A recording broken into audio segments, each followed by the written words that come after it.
ಆ ಸೆಟ್ಟಿಗೆ ದರ್ಶನ್ ಸರ್ ಬಂದಿದ್ರು. ದರ್ಶನ್ ಸರ್ ಅದೇ ಅವ್ರಿಬ್ರು ಒಂದೇ ಏನೋ ಅವಾಗ ಅವ್ರು ಬಂದ್ಬಿಟ್ಟು ಗುರುಗೆ ಆಲ್ ದ ಬೆಸ್ಟ್ ಹೇಳ್ಬಿಟ್ಟು ಹೋದ್ರು. ಅದೊಂಥರ ಕಟೇರ ಸಿನಿಮಾ ನೋಡಿದ್ರ ಸರ್? ನಾನ್ ನೋಡ್ದೆ. ಹೇಗೆ ಅನಿಸ್ತು ಕಟೇರ ಸಿನಿಮಾ? ನಾನ್ ಮನೇಲಿ ಇರ್ತೀನಿ, ಅಲ್ಲಿ ಮನೇಲಿ ಒಂದು ಆರ್ಗ್ಯುಮೆಂಟ್ ಆಗುತ್ತೆ, ತಂದೆ ಬಂದು ಹೊಡಿತಾರೆ.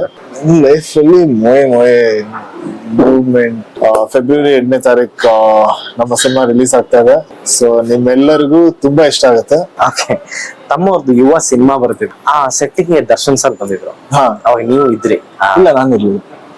ಆ ಫೋಟೋ ನೋಡಿದ್ದೆ ನಾನು, ರೆಡ್ ಶರ್ಟ್ ಅಲ್ಲಿ ದರ್ಶನ್ ಸರ್. ಅವ್ರು ಬಂದಿದ್ರು, ನಾನು ಇರ್ಲಿಲ್ಲ. ಅಂದ್ರೆ ನಾನು ಫೋಟೋಗಳನ್ನ ನೋಡಿದೆ, ಓಕೆ. ನಾನು ಇರ್ಲಿಲ್ಲ. ಆ ಮೂಮೆಂಟ್ ಏನ ಶೇರ್ ಮಾಡ್ಕೊಂಡಿದ್ರ ಯುವ ಸರ್ ನಿಮ್ಮ ಹತ್ರ, ದರ್ಶನ್ ಸರ್? ಅದೇ ಅವ್ರಿಬ್ರು ಒಂದೇ ಏನೋ ಎಲ್ಲಿ ಶೂಟ್ ಮಾಡ್ತಾ ಇದ್ರು, HMT ಅಲ್ಲಿ ಅನ್ಸುತ್ತೆ. ಸೊ ಅಕ್ಕ ಪಕ್ಕನೆ ಶೂಟ್ ಮಾಡ್ತಾ ಇದ್ರು. ಸೊ ಅವಾಗ ಅವ್ರು ಬಂದ್ಬಿಟ್ಟು ಗುರುಗೆ ಆಲ್ ದ ಬೆಸ್ಟ್ ಹೇಳ್ಬಿಟ್ಟು ಹೋದ್ರು. ಅದೊಂಥರ ಖುಷಿಯಾದ ಮೂಮೆಂಟ್. ಈ ಸಿನಿಮಾ ಕಂಟೆಂಟ್ ಓರಿಯೆಂಟೆಡ್ ಅಂತ ಎಲ್ಲ ಬರ್ತದೆ. ಕಂಟೆಂಟ್ ಓರಿಯೆಂಟೆಡ್ ಸಿನಿಮಾಗಳು, ಫಾರ್ ಎಕ್ಸಾಂಪಲ್ ಕಾಟೇರ ಸಿನಿಮಾ ನೋಡಿದ್ರ ಸರ್? ನಾನ್ ನೋಡಿದೆ. ಹೇಗೆ ಅನಿಸ್ತು ಕಾಟೇರ ಸಿನಿಮಾ? ತುಂಬಾ ಚೆನ್ನಾಗಿದೆ. ಆಕ್ಚುಲಿ ನಮ್ ಇದ್ರಲ್ಲಿ ಒಂದ್ 2 ಸರ್ಪ್ರೈಸ್ ಕ್ಯಾರೆಕ್ಟರ್ಸ್ ಇದೆ. ಸೊ ಅದೆಲ್ಲೂ ರಿವೀಲ್ ಮಾಡಿಲ್ಲ, ಅದು ಪಿಕ್ಚರ್ ನೋಡ್ಬೇಕು. ಅದೊಂದು ಇದೆ, 2 ಸಾಂಗ್ಸ್ ಇದೆ. ಸೊ ಎಂಟರ್ಟೈನಿಂಗ್ ಆಗಿದೆ. ಸೊ 2 ಅವರ್ ಸಿನಿಮಾ ಥಿಯೇಟರ್ ಅಲ್ಲಿ ಕೂತ್ಕೊಂಡ್ರೆ ಖುಷಿಯಾಗಿ ಆಚೆ ಹೋಗುದು. ಯಾವ ಡೈಲಾಗ್ ಒಂದು ಬಾಯ್ಸ್ ಅಂತ ಬಂತು ಗೊತ್ತಾ, ಒಂದು ಟೀಸರ್ ಬಿಟ್ಟು ಬಂದ್ರೆ, ನಾನ್ ಮನೇಲಿ ಇರ್ತೀನಿ, ಅಲ್ಲಿ ಮನೇಲಿ ಒಂದು ಆರ್ಗ್ಯುಮೆಂಟ್ ಆಗುತ್ತೆ, ತಂದೆ ಬಂದು ಹೊಡಿತಾರೆ. ಸೊ ನಾರ್ಮಲ್ ಆಗಿ ಏನೇ ಆದ್ರೂ ರಿಯಾಕ್ಷನ್ ಹೆಂಗಿರುತ್ತೆ ಅಂದ್ರೆ ಬೇಜಾರ್ ಮಾಡ್ಕೊಂಡು ಮನೆಯಿಂದ ಆಚೆ ಹೋಗೋದು, ಇಲ್ಲ ರೂಮ್ಗೆ ಹೋಗೋದು, ಇಲ್ಲ ಅಪ್ಪನ್ಗೆ ಇನ್ನೂ ಜಾಸ್ತಿ ಮಾಡೋದು. ಇಲ್ಲಿ ಅತಿಶಯ ಅಷ್ಟು ಕ್ಲೀನ್ ಆಗಿ ಅದನ್ನ ಟ್ರೀಟ್ ಮಾಡ್ತಾನೆ. ಅಂದ್ರೆ ಅವ್ರ ಅಮ್ಮನ್ ನೋಡ್ಬಿಟ್ಟು ಇಷ್ಟೊಂದೆಲ್ಲ ಓವರ್ ಆಕ್ಟಿಂಗ್ ಬೇಡ, ಗೊತ್ತು ಇದಾಯ್ತು, ಆಚೆ ಯಾರಿಗೂ ಗೊತ್ತಾಗ್ತಿದ್ರೆ ಸಾಕು ಅಂತ ಹೇಳ್ತಾನೆ. ಸೊ ಹಂಗೆಲ್ಲ ತಂದೆ ತಾಯಿ ಆಮೇಲೆ ನಮ್ ಜೊತೆ ನಡೆಯೋ ಏನೇ ಜಗಳ ಆಗಿರ್ಬೋದು, ಅದ್ ಬರೀ ಬರೀ ಆ ಕ್ಷಣಕ್ ಮಾತ್ರ. ಅದನ್ನ ಕ್ಯಾರಿ ಫಾರ್ವರ್ಡ್ ಮಾಡ್ಬಿಡುದು, ಅಲ್ಲೇ ಬಿಟ್ಬಿಡ್ಬೇಕು. ಓಕೆ, ನಾನು ಇನ್ನೊಂದು ಕ್ವಶನ್, ಅದು ಕೇಳ್ಬೇಕು ಬೇಡ ಗೊತ್ತಿಲ್ಲ. ರಾಜ್ಕುಮಾರ್ ಸರ್ಗೆ ದಾಡಿ ಇಡ್ತಿರ್ಲಿಲ್ಲ, ಶಿವಣ್ಣ ಅವರು ಇಟ್ಕೊಳ್ಳೋದು, ಅಪ್ಪು ಸರ್ ಇಟ್ಕೋತಿಲ್ಲ. ನೀವು ಮತ್ತೆ ಯುವ ಸರ್ ದಾಡಿ ಟ್ರೆಂಡ್ ಯಾಕೆ? ಆಕ್ಚುಲಿ ದಾಡಿ ಯಾವಾಗ್ಲಿಂದನೂ ಟ್ರೆಂಡ್ ಆಗೇ ಯಾಕಂದ್ರೆ ಮನುಷ್ಯ ಮುಖದ ಮೇಲೆ ಕೂದಲು ಬೆಳಿತಾ ಇದೆ ಅಂದ್ರೆ ಅದು ಹುಟ್ಟಾಗಿಂದ ಎಲ್ಲರಿಗೂ ಬೆಳಿತಾನೆ ಇದೆ. ಬಟ್ ತಾತನ್ನ, ಚಿಕ್ಕಪ್ಪನ,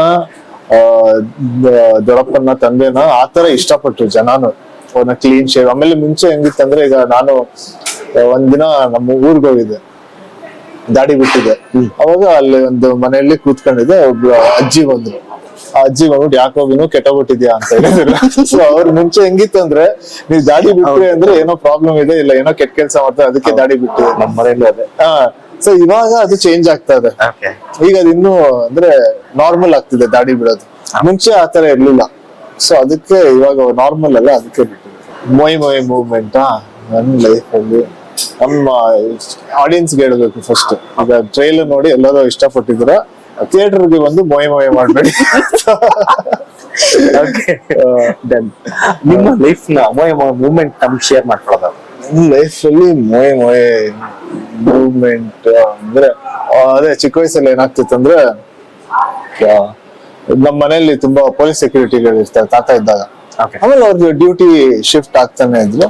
ಸೊ ಒಂದಿನ ಫ್ರೆಂಡ್ಸ್ ಜೊತೆ ಎಲ್ಲ ಬಾ ಮನೆಗೆ ಹೋಗೋಣ ಅಂತ ಹೋದ್ರೆ ನನ್ನೇ ಬಿಡ್ಲಿಲ್ಲ. ಸೊ ಅವ್ರಿಗೆ ನಗಕ್ ಸ್ಟಾರ್ಟ್ ಮಾಡಿದ್ರು, ನಿನ್ ಮನೆ ಒಳಗಡೆ ನಿನ್ನೆ ಒಳಗಡೆ ಬಿಡ್ತಾರ ನಾನು. ಸೊ ಅದೊಂದು ಮೊಯ್. ಎಷ್ಟೇ ಪ್ರಿಪೇರ್ ಆದ್ರೇನು ಅಲ್ಲಿ ಹೋದ ತಕ್ಷಣ ಏನೋ ಕನ್ಫ್ಯೂಸ್ ಆಗಿ ಏನೋ ಡೈಲಾಗ್ ಮಿಸ್ ಆಗುತ್ತೆ, ಇಲ್ಲ ಆತರ ಏನೋ, ಇಲ್ಲ ಒಂದ್ಸಲಿ ಬೆಸ್ಟ್ ಒಂದ್ ಇಡೀ ಸೀನ್ ಮಾಡಿರ್ತೀನಿ, ಸೊ ಕ್ಯಾಮ್ರಾನೇ ಆನ್ ಮಾಡಿರ್ಲಿಲ್ಲ, ತಿರ್ಗಾ ಮಾಡಿ ಅಂತ. ಸೊ ಆತರ ಆಗ್ತಾನೆ ಇರುತ್ತೆ. ಆಬ್ವಿಯಸ್ಲಿ ನನ್ಗೆ ಸರಳನೇ ಇಷ್ಟ. ಒಂದು ಸರಳ ಪ್ರೇಮ ಕಥೆ. ಲೈಫಲ್ಲಿ ಎಲ್ಲಾದ್ರೂ ಸಿಂಪಲ್ ಆಗಿರ್ಬೇಕು. ಸೊ ನಾವೇನಕ್ಕೆ ಯಾರನ್ನೂ ವಿರಳ ಮಾಡ್ಕೊಂಡು ಎಲ್ಲ ಸಿಂಪಲ್ ಆಗಿ ನೋಡ್ಬೇಕು, ಸಿಂಪಲ್ ಆಗಿ ಇರ್ಬೇಕು. ಅದೇ ಮೇನ್. ಖಂಡಿತ. ಇದ್ರ ಸುನಿ ಅವರು ಇದ್ದಾರೆ, ಒಳ್ಳೆ ಕಾಸ್ಟ್ ಇದೆ, ಒಳ್ಳೆ ಮ್ಯೂಸಿಕ್ ಇದೆ, ತುಂಬಾ ಒಳ್ಳೆ ಸ್ಟೋರಿ ಇದೆ. ಆಮೇಲೆ ಮೇನ್ ಆಗಿ ಒಂದು ಕಂಪ್ಲೀಟ್ ಒಂದು ಫ್ಯಾಮಿಲಿ ಸಿನಿಮಾ ಅಂತ ಹೇಳಕ್ ಇಷ್ಟಪಡ್ತೀನಿ. ಫೆಬ್ರವರಿ 8ನೇ ತಾರೀಕು ನಮ್ಮ ಸಿನಿಮಾ ರಿಲೀಸ್ ಆಗ್ತಾ ಇದೆ. ಸೊ ನಿಮ್ಮೆಲ್ಲರಿಗೂ ತುಂಬಾ ಇಷ್ಟ ಆಗುತ್ತೆ. ಸೊ ನಮ್ ಸಿನಿಮಾ ಹೆಂಗಿರುತ್ತೆ ಅಂದ್ರೆ, ಈಗ ಚಿಕ್ಕಪೇಟೆಗೆ ಹೋಗಿ ಬಿರಿಯಾನಿ ತಿಂದ್ರೆ ಎಷ್ಟು ಖುಷಿ ಪಡ್ತೀರಾ, ಸೊ ಈ ಸಿನಿಮಾನು ಚಿಕ್ಕಪೇಟೆಯಲ್ಲಿದೆ. ಆದ್ರೆ ಈ ಚಿಕ್ಕಪೇಟೆಗೆ ಬಂದು ಅಷ್ಟೇ ಖುಷಿ ಪಟ್ಟು ಹೋಗ್ತೀರಾ.